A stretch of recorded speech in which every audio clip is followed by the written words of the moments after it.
Welcome back दोस्तों। Hindi lesson plan के नए चैप्टर लेके यमराज की दिशा। ये देख ही पा रहे हो आप, ये बिंदु ऐसे ऐसे कैसे एज ए टीज पढ़ाने हैं।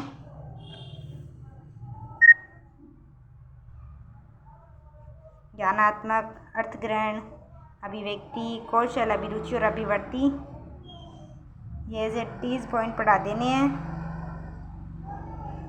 फिर मैं आपको प्रस्तावना के लिए आगे लेके चलती हूँ। जैसे संसार का सबसे बुद्धिजीवी प्राणी कौन है? मनुष्य। मनुष्य द्वारा अपने जीवन के अंतिम श्वास लेना क्या कहलाता है? मरना कहलाता है। मरना को दूसरे शब्दों में क्या कहते हैं? मृत्यु। मृत्यु होने पर मनुष्य की आत्मा कौन लेके जाता है? यमराज लेके जाता है। यमराज की दिशा कविता के बारे में आप क्या जानते हैं? निरुक्त। आज हम चंद्रकांत देवताले द्वारा रचित कविता यमराज की दिशा को विस्तार पूर्वक अध्ययन करेंगे। यह मैंने यहाँ चिपकाई भी है।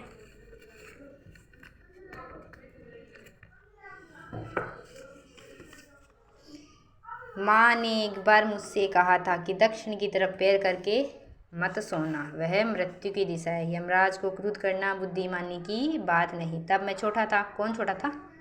कवि छोटा था। और मैंने यमराज के घर का पता पूछा। जैसे लाएंगे तेरे लिए लड्डू यमराज, तो उसने बताया था कि तुम जहाँ भी हो वहाँ से दक्षिण, हमेशा दक्षिण में। किसने कहा था? माँ ने कहा था। किसकी माँ ने? यमराज की माँ ने। तो ये यहाँ सहस्वर वाचन यानी छात्रा अध्यापिका खुद पढ़ेगी और विद्यार्थियों को अनुकरण वाचन का निर्देश देगी। फिर यह शुद्धि संशोधन देख ही पा रहे हो। यह काठिन्य निवारण व्याकरण का कार्य करवाएगी बच्चों के सहायता से। पूछेगी जैसे दक्षिण दिशा क्या है? दक्षिण क्या एक दिशा का नाम है। क्रोध यानी क्रोधित, यमराज की मृत्यु की देवता, और मैं यानी स्वयं। ओके, ये इनका अर्थ पूछेगी। जैसे यमराज को क्रोध करना, क्रोधित होना, क्रोधित करना। यमराज मैं यानी ये व्याकरणीय कार्य, व्याकरण का कार्य करवाना है। लोम शब्द लिखा है। उत्तर की दिशा क्या होता है? दक्षिण दिशा। छोटा का बड़ा, मृत्यु का जीवन। ठीक है।